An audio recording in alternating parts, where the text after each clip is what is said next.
0. There we go. All right, welcome to the live stream that we do every other week. Currently, today we are going to be talking about some of my favorite neighborhoods in all of coastal Virginia, and where I think if you're going to be moving here, where you should consider. And so we'll give it a few seconds, maybe to let a few people in. If you're new to the coastal Virginia area, pardon me, I said my cough was in check, and then I go and I do that. If you're new, we have effectively things called like the Seven Cities or Tidewater area or the 757 or Hampton Roads. There are many different things that this area is called. Locals like to probably, I would say some of the older locals, Sean, but they call it the Tidewater area. It's probably that. And Hampton Roads is really common for military people because that's just what they call it. A lot of people just refer to the entire area as the Virginia Beach area.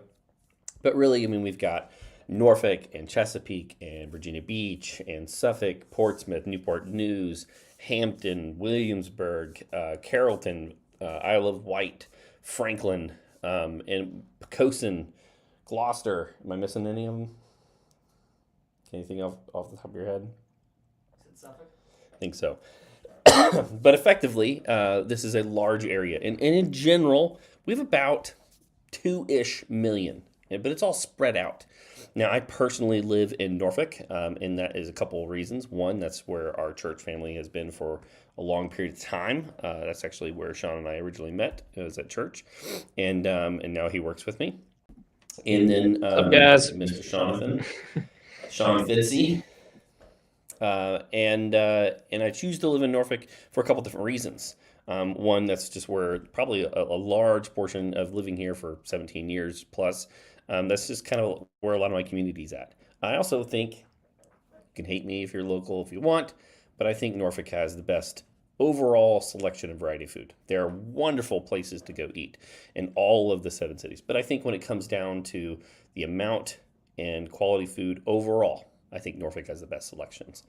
And we have tons of great breweries. So I don't remember what year O'Connor Brewery came out, but I remember when it came out. And now we have something like 13 or 14 different breweries, if I remember, Sean, correctly. We kind of make fun of Chesapeake a little bit. Now, Chesapeake is a wonderful community, and a lot of people move there because the public school system is fantastic. The crime statistics are really quite good. But we kind of tease that it's kind of boring down there. I think they have one brewery called Big Ugly. Is that right? Yeah. They may have another one or two or three more coming. Is New Realm there?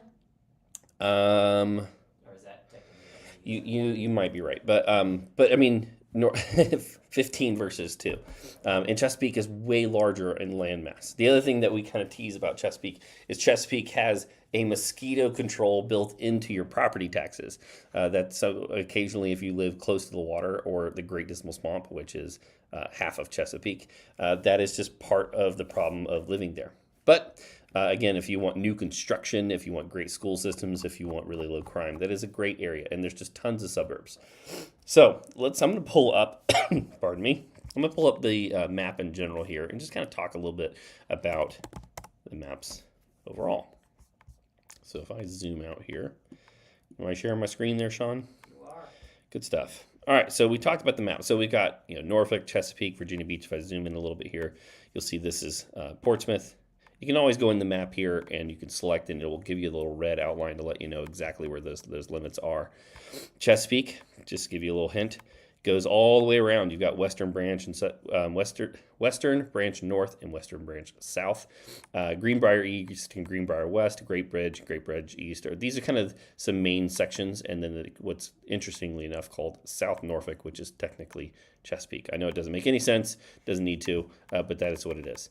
Go out to Virginia Beach, and Virginia Beach is the largest city out of all of them, not only by landmass, but by population. And you can see that it is a large portion of our area.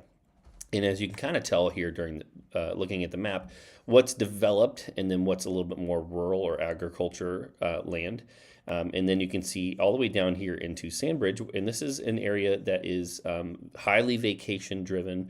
There are a lot of locals down here, but the majority of the homes down here are used for vacation properties. And it's one of the few sections where Virginia Beach is still allowing for short-term rentals to be used. Now that can be used through the two main people down there. I think it's Siebert Realty and might be Sandbridge Realty. I think are the two that are down there. They're the two largest faces down there. We are slowly trying to establish a little bit of a brand down there with some of our YouTube content. And we also have a really large listing tour that we're going to be doing down there on a $2.3 million property, $2.4 million property here soon. Quick aside, if you have not had a chance yet to see I'm going to go ahead and plug our listings channel. So we are going to discontinue doing listings on the main channel here, and we're going to create a channel solely for listings. And there's a couple of reasons for that. I don't want to dive too much into the analytics, but YouTube tends to Correction, Dan. We have started a channel. We have started the channel. It's up and running. It is there, up and running. And we've one of the ways that we've kind of gotten around because we're sneak. Getting around reusing some of older content is we actually had our editor go back through, use the old ones, and completely redo the listing tours. So that is going to be a long-term play. Russ Fama from Vibe Beach. Where in Virginia Beach, my friend? I'd love to hear what location you're at. So one of the main reason that we're going to be starting the channel is to, one, show off Virginia Beach. Half the people that pay attention to our YouTube channel are from out of town, and they're trying to learn about it. And so, like, I have a client who's moving from Northern Virginia, and he is just blown away how far your money can go here in luxury properties. I have another guy that's coming from Quebec, and he has a very similar. He's like, "Are you kidding me? That's what 2 or 3 million buys there? Like, that's a crazy property for that price." Because he's used to shopping in markets like Alexandria and Martha's Vineyard in California, and he's considering making a move down here because his dollars go way further.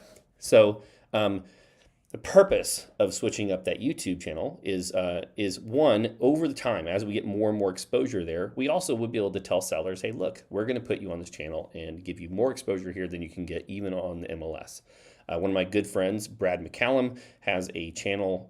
It's called Brad McCallum Group, and he has something like 35,000 subscribers, and he gets about 2/3 of his business simply from listing tours. So we're going to be exploring that. So back to what I was talking about on the area. So Virginia Beach, Norfolk, Chesapeake, Suffolk. I've had two listings way out here in Franklin. I've gone as far north as Gloucester. You have Williamsburg, Newport News, and Hampton, Poquoson, and some of the surrounding like minor areas. Tons of great new construction going out here in Carrollton right now. If you're looking for your dollars to go a little bit further in new construction, Suffolk and Carrollton, Isle of Wight, Smithfield should be on your radar. Apartment near beach, moved for work. Goodness gracious! All right, yeah, have housing inventory, man. We will hit some of that today for sure. The inventory right now, we are at about a quarter of what is normal. So a balanced market from 2012 to 2018, a market that didn't necessarily favor buyers, didn't necessarily favor sellers, was kind of neutral. We saw average appreciation during that time, ranged between 12 and 16,000 listings, and now we're today I think at 4,100. That's wild, right? And so it is a common lament amongst a lot of our buyer clients that it's like, man, I just cannot seem to find the house that I'm looking for. Now, that being said, I don't think that's going away anytime soon. You know, the prevailing some statistics are it's like 92% of all mortgages right now are below 5%. 92. The amount of equity is the highest, even with some of the major markets that have done some retraction, which Virginia Beach has not retracted or corrected in price at all, absolutely zero. The majority of the homes that do have a mortgage are not upside down. They have plenty of equity in the properties. 40% of all homes in the state of Virginia are paid off in cash. I'll say that again. 40% of all homes in the state of Virginia are paid off in cash. And I've made more cash offers in the last month than I have in a while. I think it's something like 50% of all mortgages are below 3.5. And so, you know, if prices have gone up 20, 30, 40%, depending on the area, depending on what you're looking at, and the interest rates have gone up to 6.25. 6.25 is kind of where they're at today. You have a rate lock problem. People that do not even want to consider moving because they have to pay more for the house and at a higher interest rate. So that is just a problem that we are going to reoccurringly see going on in the marketplace. So we have what's called the peninsula. Real estate agents is kind of what we call it. We call it the peninsula, and we have the south side. I have and do some work up here in the peninsula. It is something that I'm most familiar with Williamsburg because we have some friends up there, and I go up there on occasion. And I've done a little bit of work in Poquoson. And we have a few clients that have worked in here. We've bought and sold in Newport News and in this area. However, I am most familiar with it, and I always like to admit the things that I'm strong at and things that I'm weak at. I am most familiar with Norfolk, Chesapeake, and Virginia Beach. I've lived in Norfolk and I've lived in Virginia Beach myself. I've never lived in Chesapeake, but I have a lot of clients that move out in here. A lot of clients. And I'm actually having more and more clients that are getting interested in Suffolk because your dollar goes further. Now, the downside of living in Suffolk is that your drive to Virginia Beach is, well, here, let's just play that game. I go over here and I hit directions, and then I click on the map out here to Virginia Beach. Boom, it's a 45-minute drive without traffic. Now, for some people, that's unacceptable. They do not want to drive that far. And if with traffic adds 15 to 20 minutes, I don't want to have to drive an hour and 15 to hour and a half if it's really bad. And especially after a long, hot day at the beach, I want to be within much shorter drive. And so some people make that decision. You know, we live in Norfolk. Part of that is, again, what I was trying to say earlier is our community is here. Our church is here. I've grown up here, and I think Norfolk has a lot to offer. Plus, it puts me within 30 minutes of everywhere, basically, that I need to be as a real estate, agent and professional. Speaking of which, let's go ahead and get that call to action out of the way. If you are looking at making a move to the coastal Virginia area, and you need a real estate resource of choice, that is what we do day in, day out. I run the real estate team. My wife runs the mortgage team, and we work in conjunction to make the process as smooth and seamless as possible. And there is nothing that we don't do. Our sweet spot is probably in the mid to upper tier range, but we have tons of first-time home buyers that are buying their very first homes. So if you are looking at making the move and you have a budget of $300,000, or if you have a budget of $30 million, now there aren't that many options at $30 million or $3 million, then we can help you out. And that's what we do on a day in, day out basis. We'd love to hear from you. You can schedule a time with us directly with the link below in the description, or I think my phone number's down there. The number on there is my cell phone number for now. So if you called me right now, it would probably interrupt the call. So please don't. But that probably won't be forever, just because we are getting more and more calls on a daily basis, and we may need to have our an office number that's forwarded to that for now. So I'm going to go ahead and just start with some of the areas that I love in Norfolk, because I personally have spent more time in those neighborhoods, like my time. Now I've helped, and I've driven through and shown homes all throughout Hampton Roads. But I'm going to show you some of the areas I think that you should totally consider. One is Larchmont. And Larchmont is a cool, let me see if I can grab the satellite here. Let's grab a little 3D. Ooh, look at that. We can rotate around, zoom in. Larchmont Edgewater, and it's kind of broken down into two sections, but really everyone just calls this Larchmont for the most part. And you have the east side of Hampton Boulevard and the west side of Hampton Boulevard. Now, both are great. This is mostly old homes. There is some new construction in here. I think there's a new construction house right here on Powhatan. I'm sorry, Powhatan. I don't know.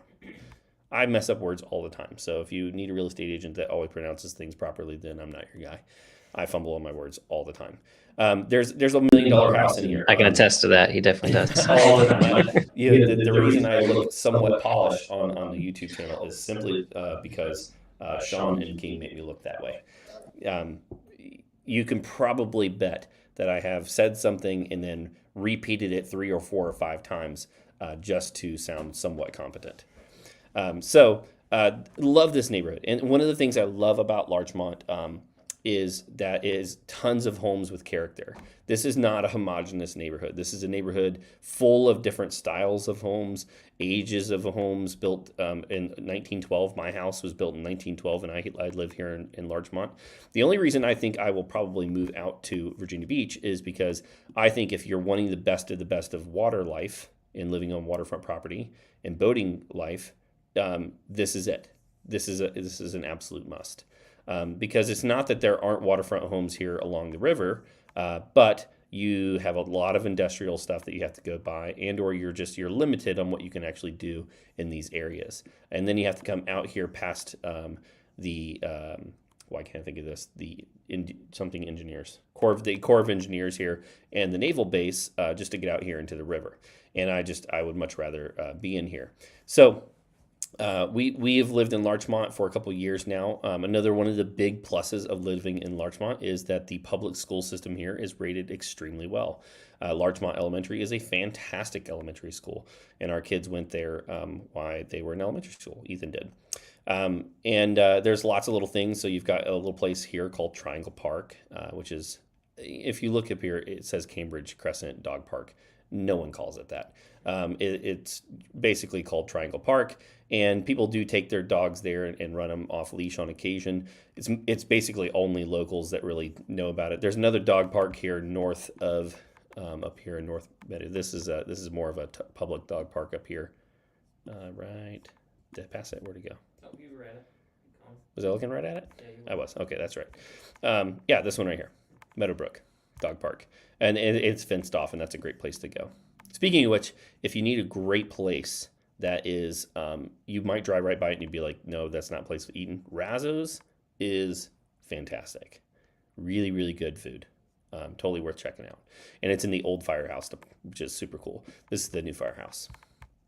And I stop at the Starbucks all the time as I'm going out to show homes. All right. So back over here to Larchmont. I think you would be great anywhere in this neighborhood. Now, one of the things you just have to pay attention to here in Larchmont is as you get closer to Old Dominion University, Old Dirty, Big Blue, and this is where I went to school. After I got out of the Navy, I went to ODU for a civil engineering degree.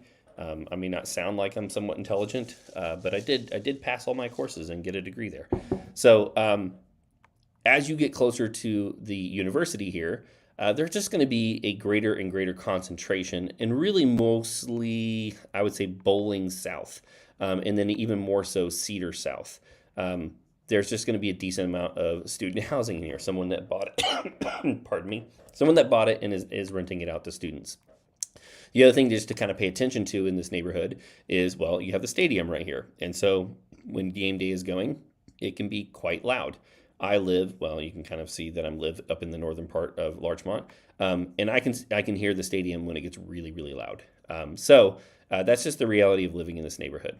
One of the other ones I think that is worth kind of paying attention to is Colonial Place, and that is really kind of 38th Street North. 38th Street North. And I kind of jokingly call this Larchmont Light because the same properties in here are about $75,000 more expensive over here. One of the main reasons is that you generally have slightly larger lot sizes in Larchmont, and the properties are a little bit more upkept in general, and they tend to be slightly larger. There's just a few more ranches and Cape Cods in here. Still some wonderful, gorgeous homes.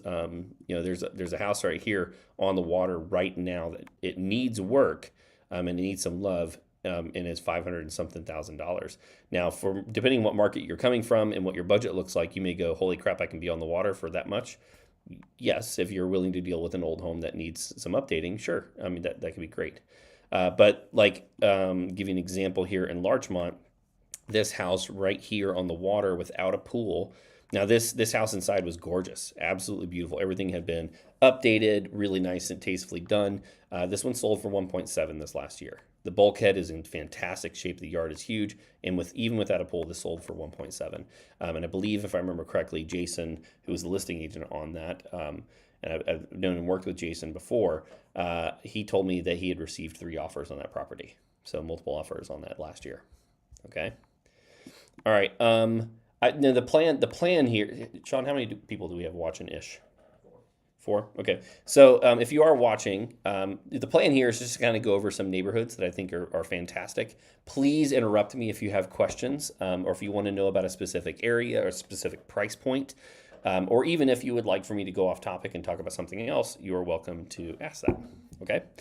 Another neighborhood. We're talking about neighborhoods. Price point. Let's go to the price point.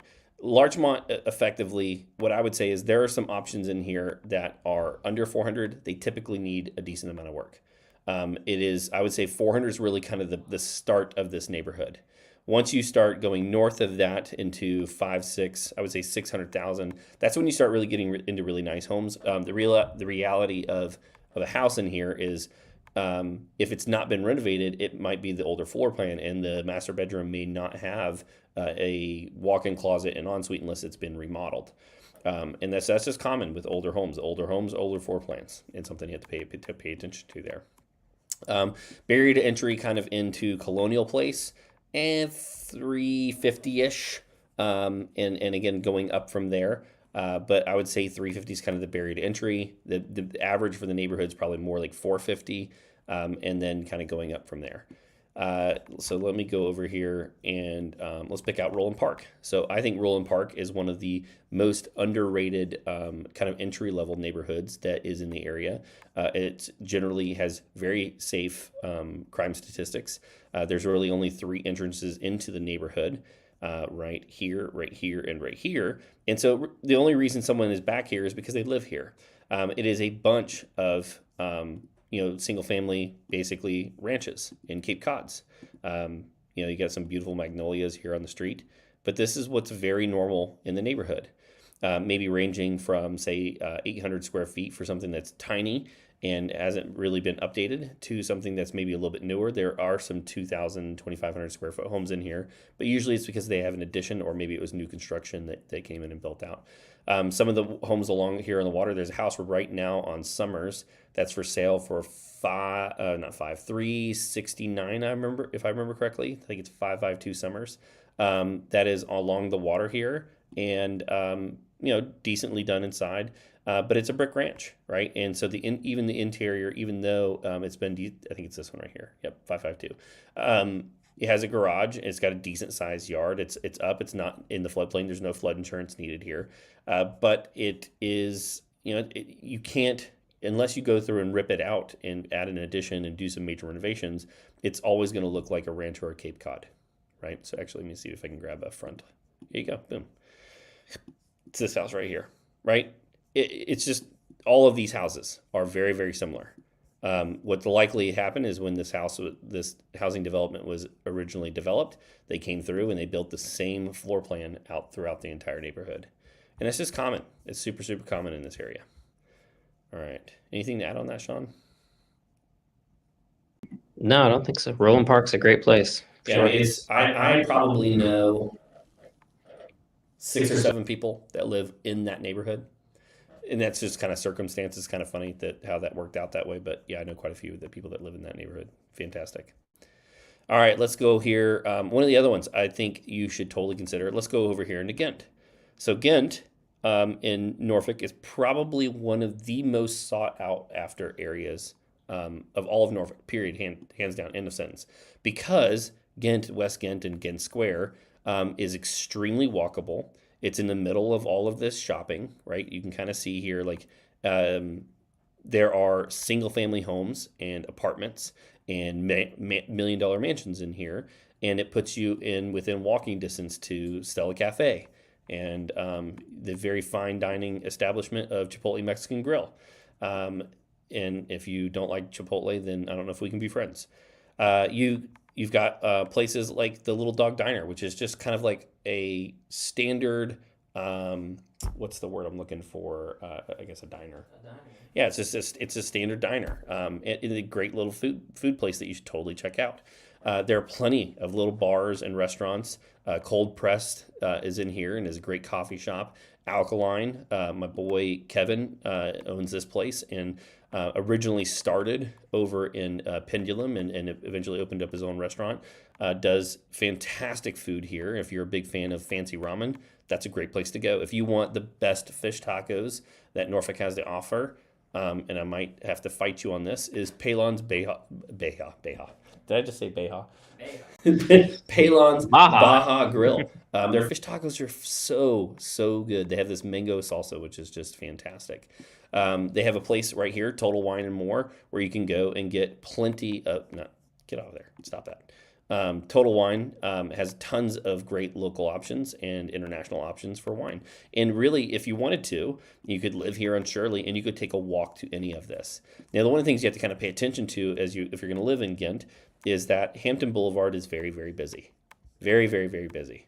And it goes all the way up to Norfolk International Port here or terminal. And then you have Naval Station Norfolk. It also, oops, stop, quick, cut that out. It also is the main road that goes, one it bridges and goes to downtown, and the other one goes across the water here, or excuse me, the bridge tunnel. And so it just becomes very busy during traffic time. And so living on here, I would say some of these apartment buildings, it's kind of noisy.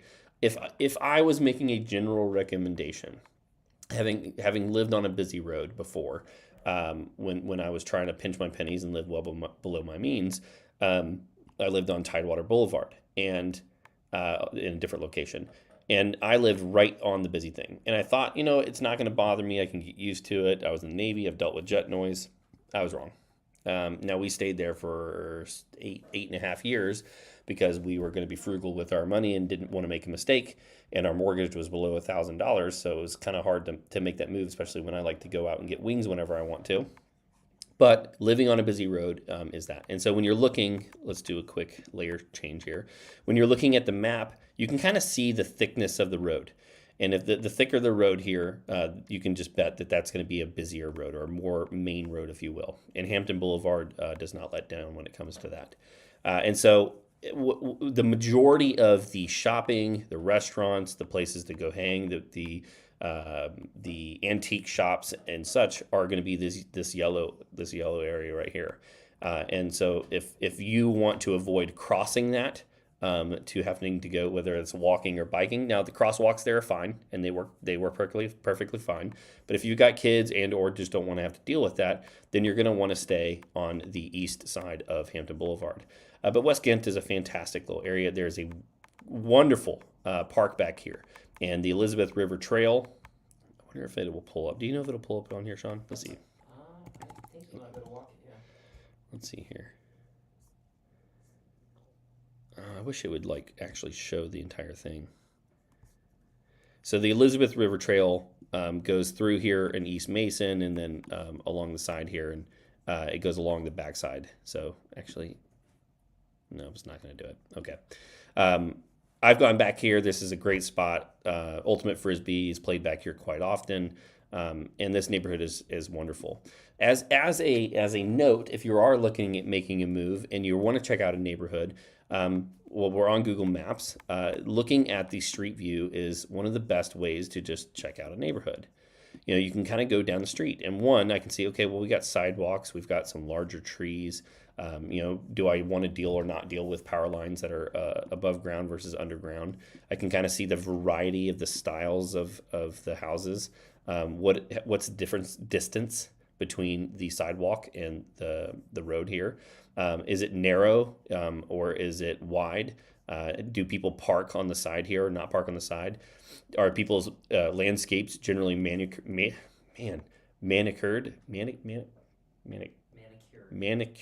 Goodness gracious. Or people park in their lawns and that type of thing. Obviously you can't control the time of day that this goes out, but occasionally, when they're going through a neighborhood at say 1 o'clock to 5 o'clock, you'll see people out and walking in the neighborhoods, and that can be a good sign. So as a little cheat code here, a lot of people don't actually know you can go up here and hit see more dates, and you can actually go back. So we're sitting here in September 22. You can go back in 2015, 2012, and 2007.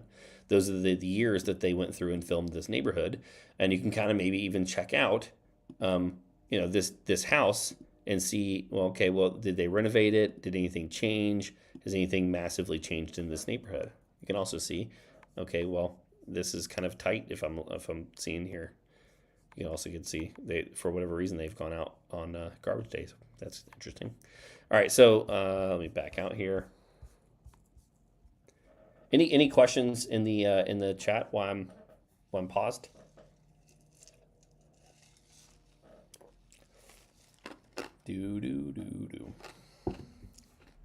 If you're at home, it is 8:30, and I may or may not have a G&T. decipher what that is? I'll let you decipher what a G&T is. But so Ghent is probably one of my favorite places. When I first moved here as a young Navy man, and I was hanging out with some friends of mine, I had a group of friends that took me out, and we went to go get ice cream, and we went for a walk. And I was just very pleasantly surprised at how beautiful the area is. In general, like especially here on Maury Ave and Ghent Square area, the sidewalk is very far from the street here. Now, major downside is, well, you can see it right here. You can see how tight some of the parking is, and so a lot of these houses, sometimes if you don't have the funds to go through and purchase a house that has its own driveway, is that you are looking at really tight lot lines. Some of these houses, you can go in here and there'll be a 5,000, 6,000 square foot home, and it's right against the line. Absolutely right against the line. Let me show you another area. Oops, let me orient. Like this section right here. Hey, Dan, I got that Elizabeth River Trail here if you kind of wanted to show it off there for him. Oh, yeah, there you go. So there's all the stops along the Elizabeth River Trail. You're sharing it right now? Yep. But a lot of people will go along and run this, walk their dogs. There's lots of little stops, places you can do little workouts, that type of thing. Starts down by the base here. Yep. Great little spot or trail that people check out all the time. Yeah, thanks, Sean. Appreciate that. Mm-hmm. So this, I'm going to butcher this, and someone's going to roast me. Belvedere, I believe, is this section, what this is called. I think you got it, man. Is it Belvedere? I'm pretty sure.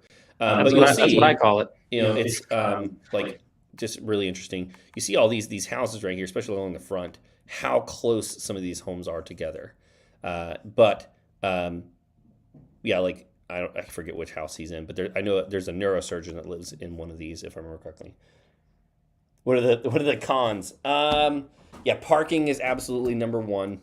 What I hate saying it, but the reality is that anytime that you are in close to where there's shopping, and that every now and then there can be a homeless person that is going here. But every city has their homeless issues that they're working through.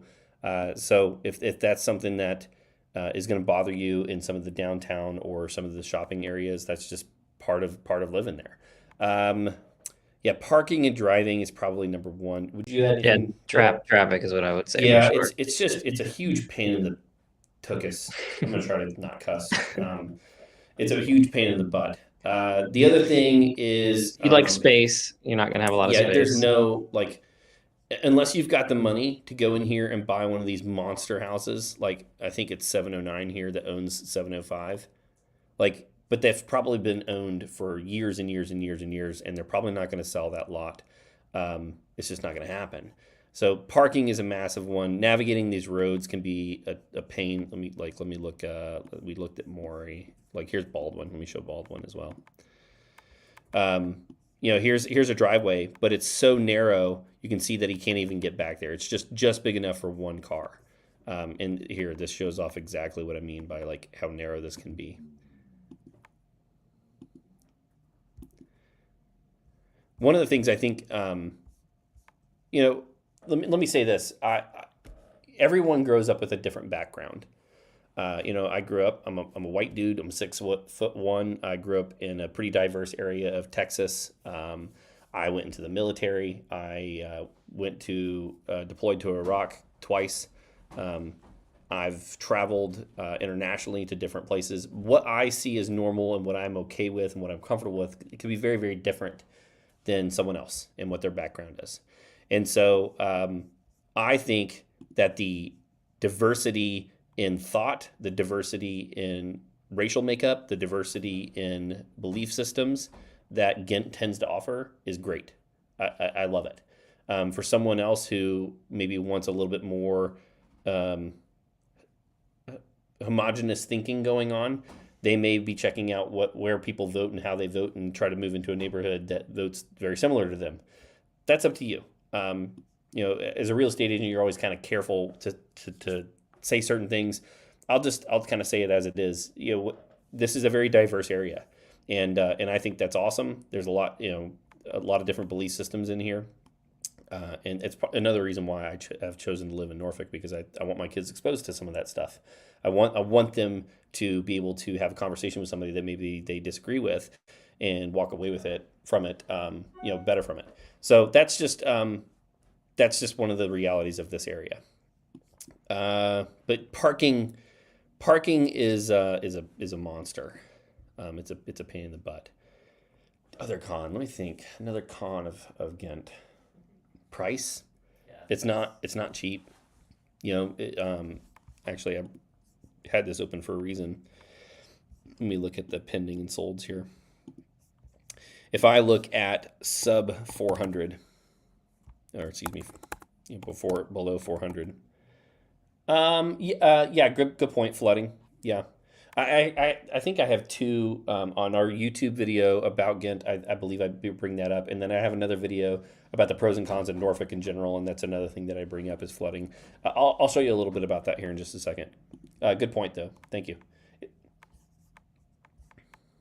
All right, so if I go in here and I look at the last 6 months of like sales and what's actively listed below 400, you'll just see that there's not a whole lot of options in here, right? So let me do this real quick.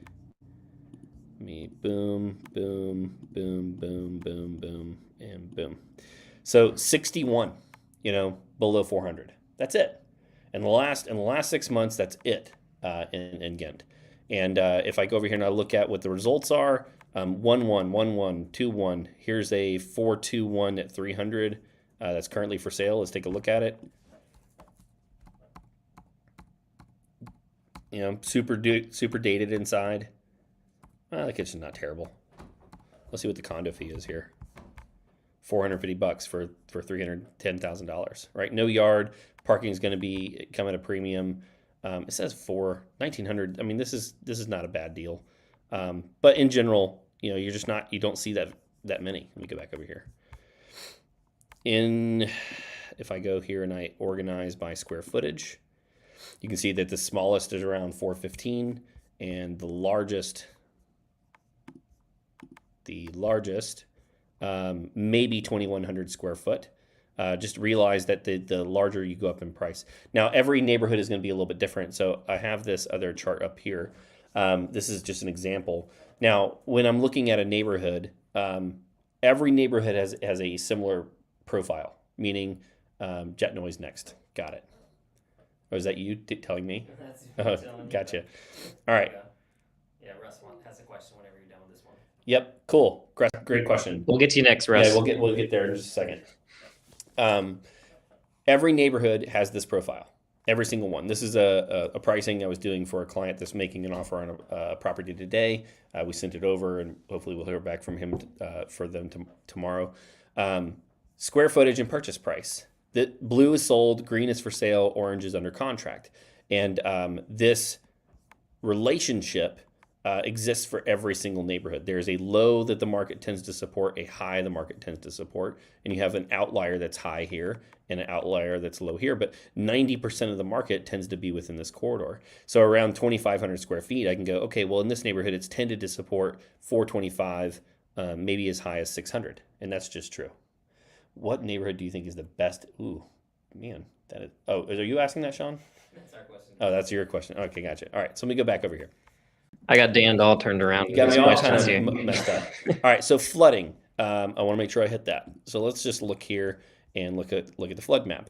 Now you can go to before I do that, you can go to a website called riskfactor.com. This is a website you can choose to use, and they have a great tool. Actually, let me go back one because I had that one property that was up right here.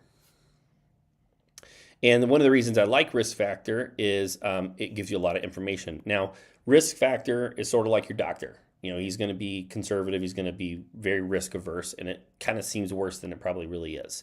I live in a flood zone, and I haven't had any issues. But the reality of living close to the water is that if you're in a risk area, it could be worse.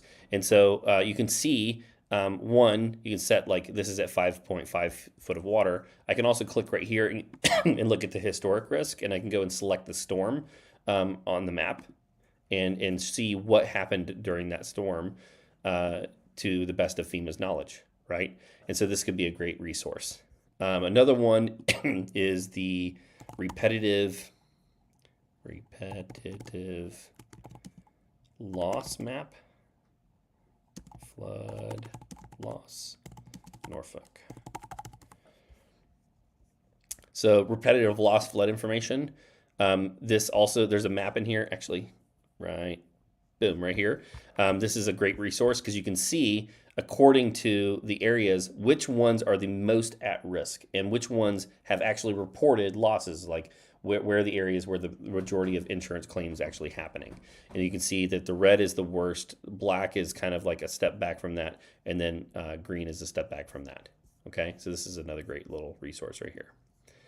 Boom, boom, and then back over here. So when we're looking at, yep, we'll get there in just a second. When we're looking at the flood map, what I'm looking for as a real estate agent is I'm going, okay, cool. Let's see what it's located in, and I can look at this chart is more for I'm trying to evaluate whether flood insurance is going to be required on the property.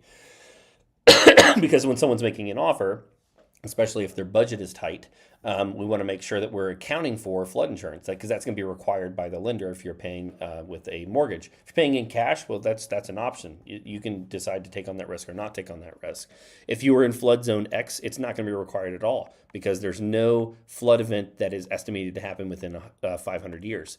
X 500 means that there's a flood event to be estimated to happen within 500 years, and AE, as you can see here, is an area inundated by a 100-year flooding with an average depth of 1 foot or with drainage less than 1 square mile.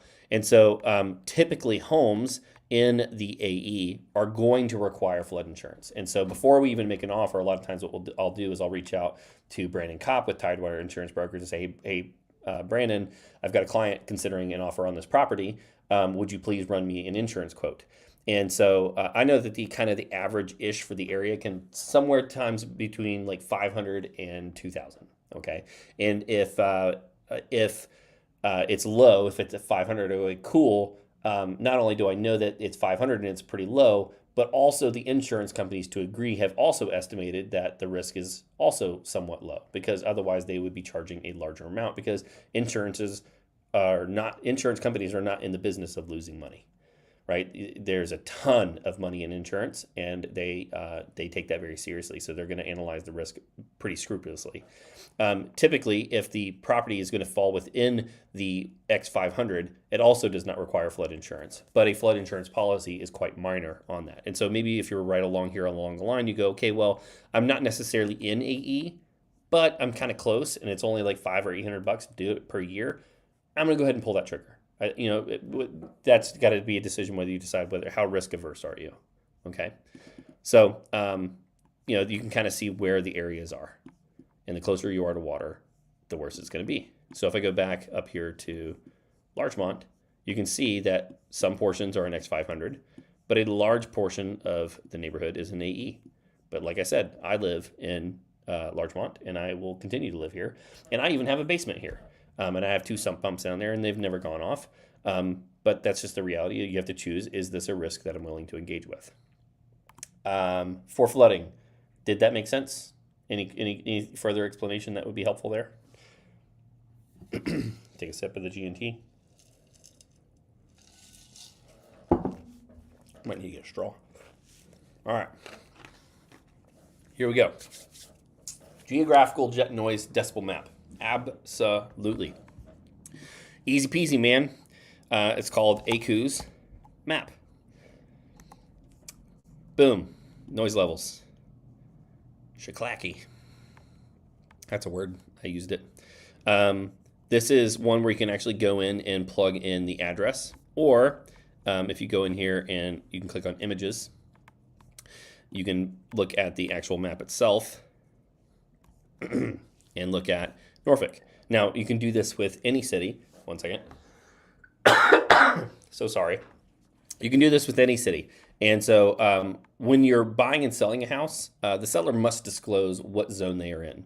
you'll see that in there. If I go over here and I look at this property in particular, I'll look at and I go, okay, that's in negative 65, crash potential 0 or none. And so this is the lowest potential for noise coming from the base or from a airport, and the crash potential is none. It's not low where it has to even be considered. And so I can tell you from personal experience, I'll just show you where I used to live. This is Old Ocean View right here. There's Westmont. We were on Beck, which is about right here. And we used to live on here. And I can tell you, when a big old, carrier or jet went over, it would rumble the house on occasion. Now, depending on what your background is and whether you love that noise, you can deal with it. Again, we lived there for 8 years. This is the same one that was on the busy road. And it was less than ideal. I didn't love it, but the house I bought was $165,000 at the time, and my mortgage was less than $1,000, and I dealt with those because I knew that I was saving towards the future, and that's part of it. And you can kind of see how far it does. The farther you get away from the base, the lower the noise potential and the lower the crash potential. But the seller must disclose this in a document to you when you are making your offer. All right, but you can also look this up before you even make the offer. If you're wanting to avoid noise at all costs, I would just make sure that, because aircrafts, when they're coming in and they're doing approaching and taking off, they can come off at slight angles. And so, if you want to avoid it at all costs, you're just going to have to come over here. Now, over here in Oakdale Farms, are you going to occasionally hear it? Yeah, but it's not going to be flying over your house. It's going to be much, less noise. Is that helpful? Hope that's helpful. How many we got, Sean? We got 5 in there, and we're at 12 to 9. Cool. All right. Let's go. Let's just stick to Norfolk today, since we have only like 15. Our title says Virginia Beach. It does it. All right. Well, shoot. my bad. Well, it is alive. If it was not alive, we could always go back and change it. This title may be changed in the future. So if you're watching this, it at one time was Virginia Beach. Yeah, it was Virginia Beach. We're now Norfolk. So I'll stick with Norfolk. Another area that is one of my favorites. One, I'm just going to say all of Ocean View. I think Ocean View is underrated. I love Ocean View. One, it is some of the cheapest beach that you can get. Is it as nice as Chick's Beach? No, it's not as nice as Chick Beach. But it's a beach. Is it anything like the North End or the Atlantic? Nope. Because, one, you're not going to get the same waves here that you get here, right? That's the reality. But I can tell you that when my kids were growing up, they're 13 and 15 now. We spent a ton of time here in East Beach. A ton of time. Sean and I have gone out. We've played some spike ball, some frisbee, some bocce ball, ultimate frisbee. We've done quite a bit out here, and this is a lovely beach. If you haven't had a chance, you can go out and check out our YouTube video where we do drone tours. We have drone tours of most major areas.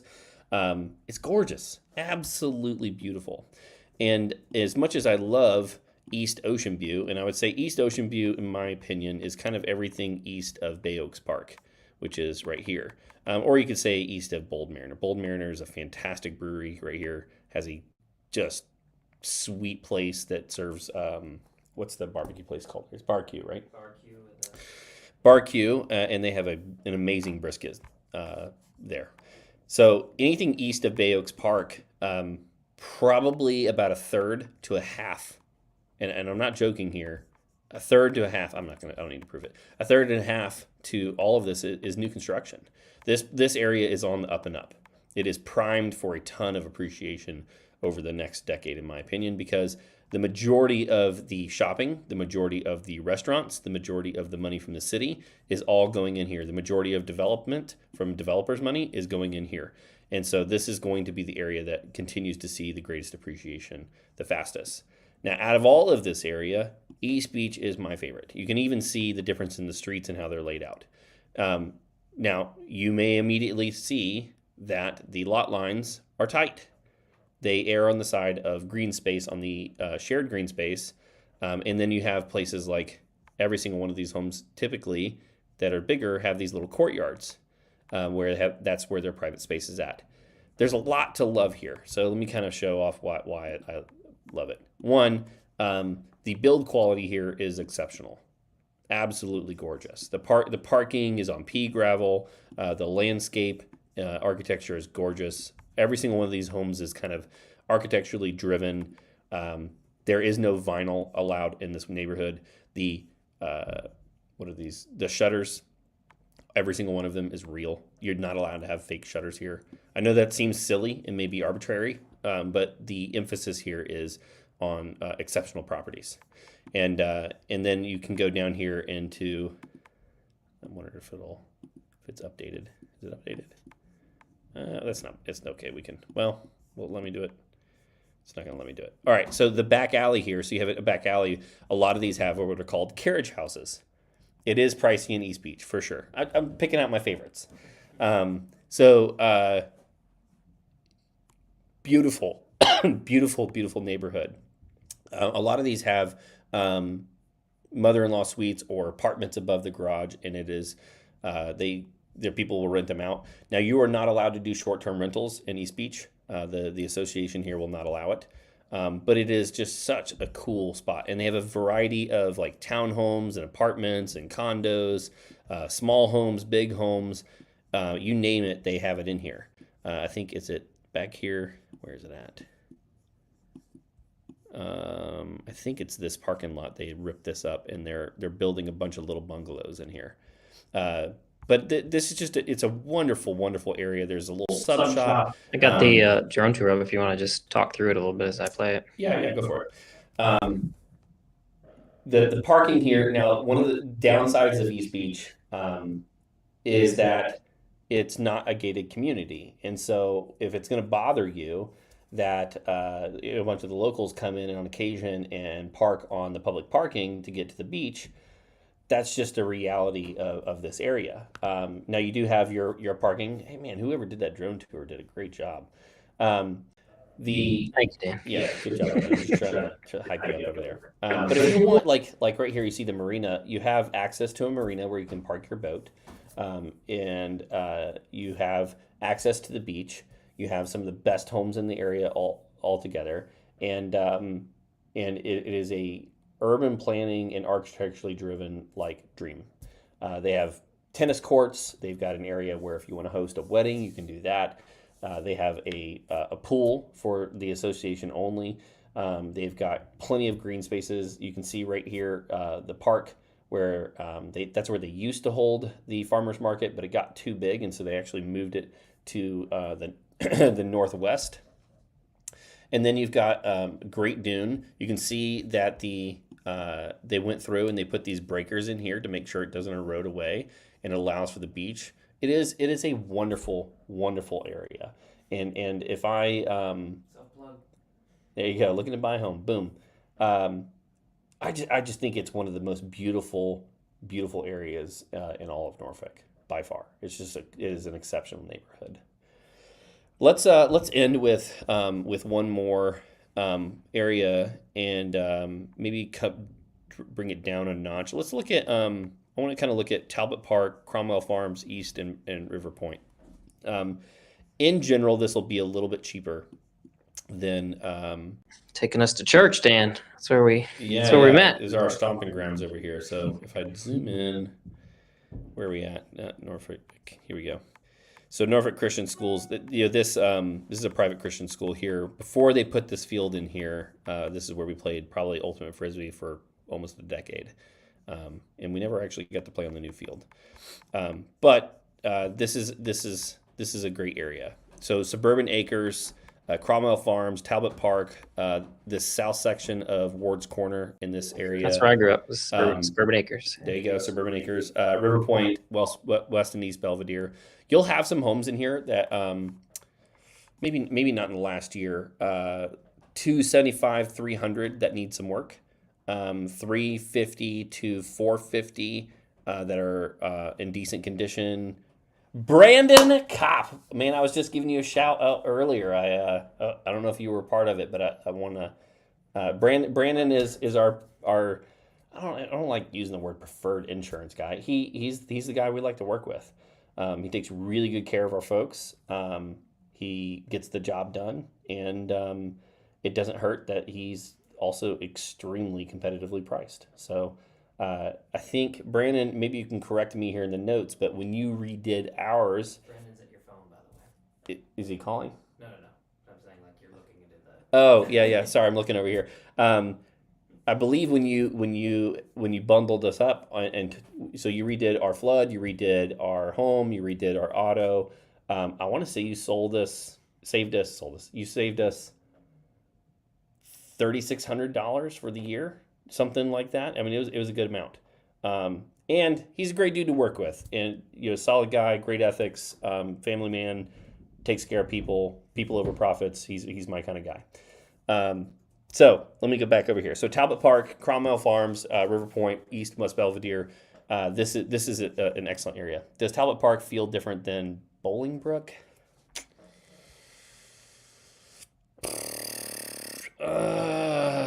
How do I feel about that? That is a good question. Sean, do you have an immediate answer to that? No. How far I don't know if I know where the Bolingbrook area is Here, let me at. pull it up for you. Bolingbrook, Norfolk. Boom.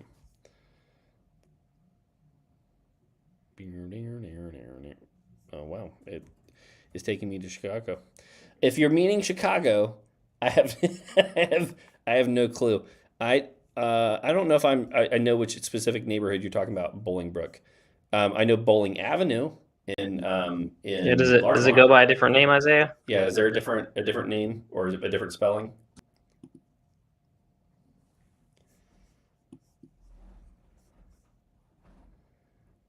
Bolingbrook. Let me pull up this. Maybe there's a subdivision name. Brook. Yeah, I don't see a subdivision in here. Bowling? No.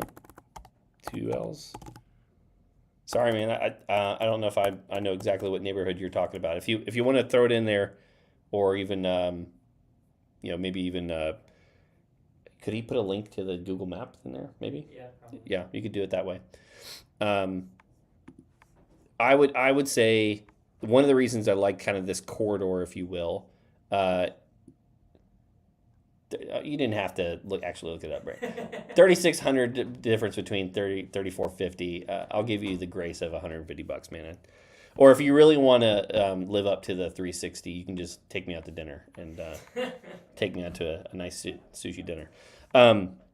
So Talbot Park, Cromwell Farms, River Point, East West Belvedere. I love this area.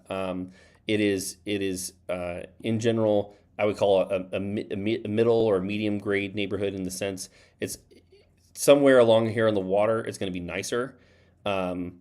Not quite as high as I would say as Larchmont. I've sold a few houses in here in River Point that are beautiful. Cromwell Farms, I know a few people that live in here. Again, great houses. You can be here along the water, and it's not terribly. So, Brendan, we haven't covered Chatelawn. So I know it says, I know it says Virginia Beach. favorite areas, and it says Virginia Beach, but we never got outside of Norfolk, so we're still in Norfolk. So Stan likes to talk a lot, so we stayed in to Norfolk. be wordy and verbose, so unfortunately we didn't even make it out there. But Chatelawn and Beachboro, right next to the Vibe District, we'll probably cover in the next video. So Isaiah's got something right there. The main street. The other side of Granby. Oh, he might mean is that like River Point over there? Are you talking about Like right across from Talbot Park. like Lakewood? Well, he was asking the other side of Granby. Yeah, I don't know.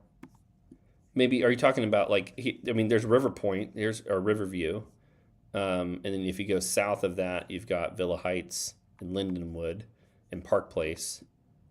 I'm sorry, man, I'm not 100% sure what your which one you're looking at. Lafayette, Winona is pretty great. Cromwell Farms, there you go. Oh, Oh, so right by Talbot Elementary, I think then, right? Well, this is Cromwell Farms right here. Yeah. Oh, there's Bolingbrook right there. Zoom in. Where? Right next. Right Oh. Face palm. Bolingbrook is going to be fine, man. We did it, Isaiah. We found it. Yeah, it's good. Thank you for being patient with me, man. I'm sorry about that. I mean, Bolingbrook is not going to be a huge section. What you'll actually find is as you drive along these neighborhoods, they're going to have all these like little neighborhood signs. And it was when it was established back, whether it was 20s, 30s, 40s, or 50s. But there's really not that many houses in Bolingbrook. And I would probably broad stroke paint Bolingbrook very, very similarly to Suburban Acres. Suburban Acres, I would say Suburban Acres is basically all of this. One of my best friends was in Bowling, and it's super similar to. Yeah, I rented a house here on Filbert for a long period of time. Yeah. And then I say long, 2 years.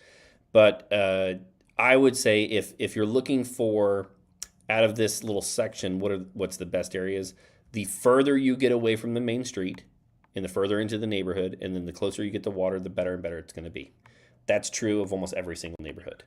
Yeah, I'd say the other side of Thole Street there on Suburban Acres is probably like the prime area if you're looking for a really nice area. You're talking about these homes right here. I'm talking about these homes. Yeah, exactly. Yeah. So these homes tend to be nicer. Go figure. They're closer to the water, right? The further you get away from the busier street, the closer you get to water, the better it tends to get. Sorry, man. That's so funny. That was right in front of our eyes the entire time. Yes. I don't think I've ever called it Bolingbrook. I guess I've always just kind of lumped it in with Cromwell Farms. Yeah. So yeah, this entire area I think is worthy of consideration. If you haven't, yes, on the map, Dan, obviously, duh. If you haven't been here before, now if you're moving from the out of town, what I would recommend is first start with looking on Street View. Look across the years there. Walk up and down the street. And if you are not from the area, have we helped people in the past move into the area without ever being there? Yes. There may be conversations that we can have offline where I get to be a little more blunt and not cuss because I tend to do that in person more than online. Or I can go, and let's say that there's a house available, I can actually film us driving into the neighborhood. And when we go to the house, I'm showing you up and down the street, that type of thing. But I personally, I don't like it always. I know it's not always an option. I would rather you move here, rent, and then drive the area. Because back to what I was saying earlier about your personal subjective perspective, only you can define what is safe. Only you can really define what is subjectively what you're okay with. Now you can go to Norfolk crime map, and you can look up the crime mapping tool and see what crime is being reported in the area. But that to me is very different than going there on 8 o'clock on a Friday night or a Saturday night and walking down the street. If you don't feel comfortable there, then why in the hell would you buy a house there? And so I just would highly encourage that if you want to hop on a call, let's just say, so we'll do another call to action here at the very end.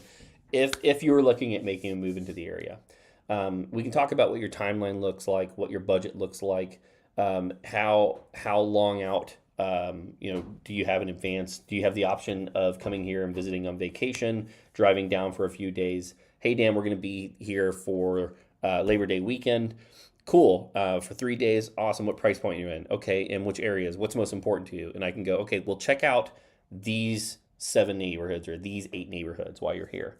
And so they go and they drive those 7 neighborhoods and they go, man, this, these 3 were our top 3. And then for the next 6 months, they just watch day in, day out, the listings coming on and off the market. And they can get an idea of like, oh, I would have made an offer on that one. Oh, I would have made an offer on that one. Oh, I would have made an offer on that one. And so that, in my opinion, is ideal because I just think nothing replaces you being here in person and trusting your gut. Hey, thank you. Oh, sorry, You got time for one more? Yeah, Our buddy Russ here wanted to know some. We'll end it with a Virginia Beach one since it was a Virginia Beach stream here. Is there any new construction in Virginia Beach that's in the price range and lead time? Oh, what is the price range? Well, let's look at it live. Okay, so I'm gonna look at pending, and I'm gonna look at active. Okay, I'm gonna go down here. I'm not gonna put any price point, and I'm gonna go down here and show you just new construction. Now, a lot of people like new construction. You have to realize that with new construction, you're sort of paying a little bit of a premium. But if you're not like me and you don't want to, like my windows I'm looking at right here are from 1912. That one works and that one does not. And I'm going to have to replace them. So I totally get the new construction want and desire. All right, so let's go over here and let's click Virginia Beach. Boom. And I can see that in the last 6 months, between what's active and what's pending, there's 113 matches. Okay, so let's go over here to map, and I can see where the new construction is. There is some here along in the north end, somewhere along here in Shadow Lawn Beachboro area. Sorry, I got a hiccup there.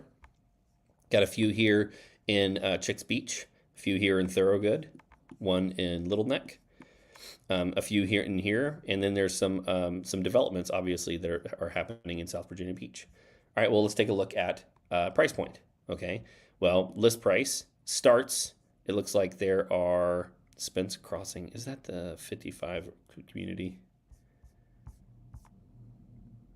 No, it's not. So Spence Crossing. Condo though, right? Yeah, they're condos. Here in kind of like middle Virginia Beach, this is the Green Run area. Here's some condos, new construction. 265 is pending, and let's see here, condo fee 190, but you are 2-bedroom, 2-bath, 1,300 square feet. Now this is, in my opinion, the very, very cheapest that you're going to see in Virginia Beach, somewhere between the 290s and 300s, and you can see it's all 2-bedrooms, 2 baths. So if I go up, I can see that actually we got 113. Let me put all of them on one page here. If I go to the very top, I can see, well, 4080 Harlow is crazy. I mean, I don't want to say crazy. I think that if you were looking at multi-million-dollar properties and you were looking at some of the best construction that exists, this is it. And this put into a different marketplace is easily $10 million. You put this in LA, you put this in Colorado, you put this in Martha's Vineyard, you put this up in Alexandria, and add anywhere between $5 and $10 million to this property. Not to mention that it's in a crazy, beautiful development that is highly exclusive, and the association fees, which are crazy reasonable at $525, offer you all kinds of amenities. What was his description of what he's looking? So, yeah, let me go back over here. So 3,000 square foot, boom. So here, let me just organize by 3,000 square feet. So if I look between 2,000 and 3,000, in general, I'm looking at somewhere between 5, 4. There's a 1.6. That's the north end. That makes sense. North end is probably some of the most expensive in the area. But if I want to be below 800, so if I just look at 800, and let me do this, boom, through. Let's say right here and refine. So 37-ish, right? Between 2,000 square feet and 3,000-ish square feet below 800, right? Between 450 Now, and 800. in today's inventory, Dan, is that a pretty good number, do you think? Or I guess ask compare that question again. Sorry. So you'd mentioned earlier that inventory has been really low. So does that number seem like a pretty good amount of new construction, or are you kind of surprised at that? No, this doesn't surprise me. Now, one of the benefits of new construction, let me put a caveat on this. The best properties are always going to go the fastest. Now, just conceptually here, builders typically are on different budgets than resale, right? They have lines of credit that they're paying on, and those lines of credit are looking ugly because of the interest rates where they're at. And so, well, this builder might not like that I'm doing this, but I'm going to do it anyway. If I go over here to Spencer's Crossing, let's see what we notice here. In the notes, for a limited time, receive $15,000 allowance and up to $6,500 in closing cost assistance. You go back 6-9 months, that didn't exist. A lot of builders do not want to sit on inventory. They want to get rid of it. And so there are incentives on new construction that didn't necessarily exist, 6 to 9 months ago. So, but on the resale side, it is much, much harder. So, I guess I'll hit that just really quickly because I don't want to go too. Russ needs to jump on a call with us. Yeah, Russ. Well, how about man? If you jump on a call or there's that link below in the description. There's no obligation to use us. I don't use whoever you want. I only want to work with clients that want to work with me. But if you want to kind of walk through what's available, what's come on off the market, kind of some areas that I would suggest, this is kind of more of the consult time frame. So there's a link below. You can set up a Zoom there. All right. But let me hit real quick here before we hop off because I do love data and I love nerding out on numbers. For whatever reason, it just logged me out. Let's try that again. Log in, agent, sign in. Inventory is just stupid rude right now. One, Virginia Beach is one of the few markets that has not seen, and I say Virginia Beach, I mean all of Hampton Roads, any pullback whatsoever in our market.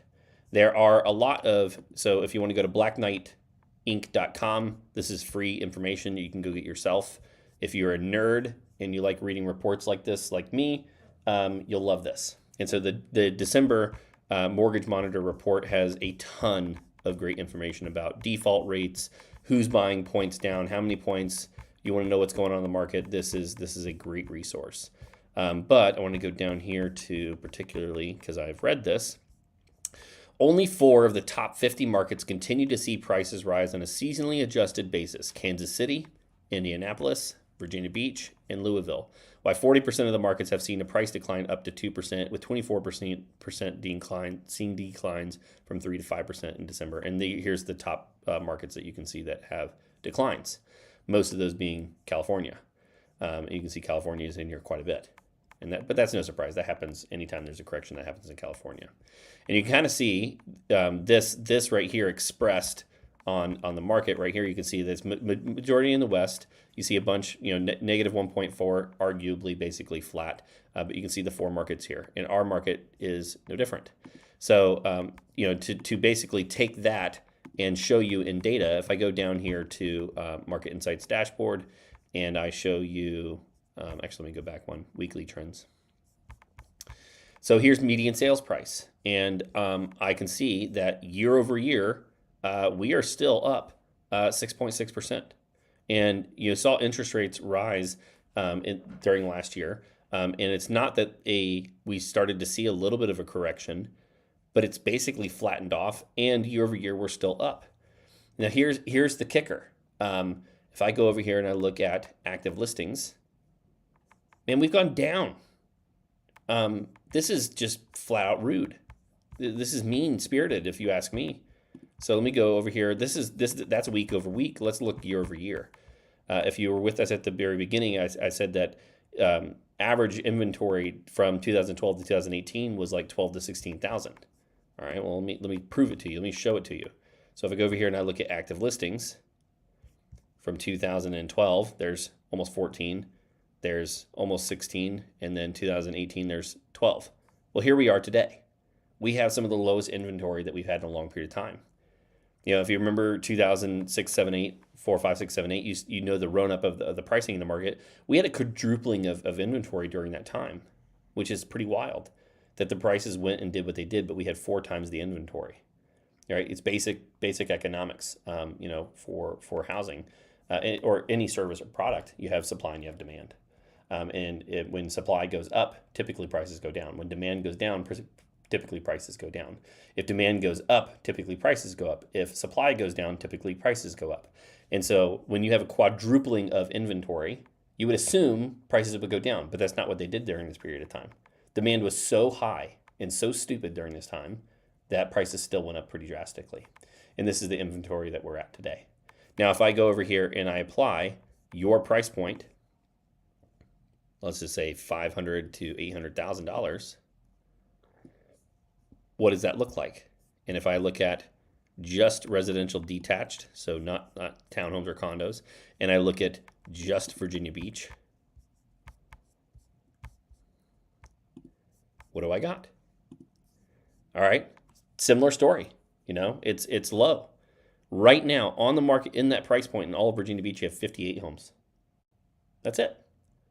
During that same balanced market, you would see anywhere between That's Hampton Roads or Virginia Beach. just Virginia Beach, Just Virginia Beach. Okay. just in that price point.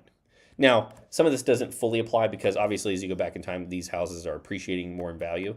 But still, that spot as homes appreciate, that price point between 500 and 800 still remains. But you can see that from winter, there's December, January, there's December, January to summer, there's summer. A balanced market between 2012 to 2018 would have anywhere between 233 to 300 homes. And here's where we're at today. It's competitive, man. It is. And until this inventory problem is solved, or if interest rates just go up crazy, I don't see our market changing anytime soon. That's just the reality. So I hate to end on a negative, sad note, but that's our market. I love looking at this data because it tells us the true story. I don't like the hype of the news channels. Now, it's easy to look at Sacramento and see a negative 16, and then you proclaim gloom and doom in the news cycle. 95% of all headlines are negative. Well, it's a reason. If it bleeds, it leads. They want eyeballs. They want to sell you greed and fear. I want to sell you objective data. And then a home. So, Isaiah, man, I hope I'm pronouncing that correctly. Cheers to you, my friend. Thanks for sticking with me the whole time. And until the next live show, Sean, you tell the peeps bye. See you guys. And we'll see you soon. Thanks for staying tuned. We'll cover Virginia Beach next time. We'll actually cover Virginia Beach next time. Yeah, sorry. So, all right, guys. See ya.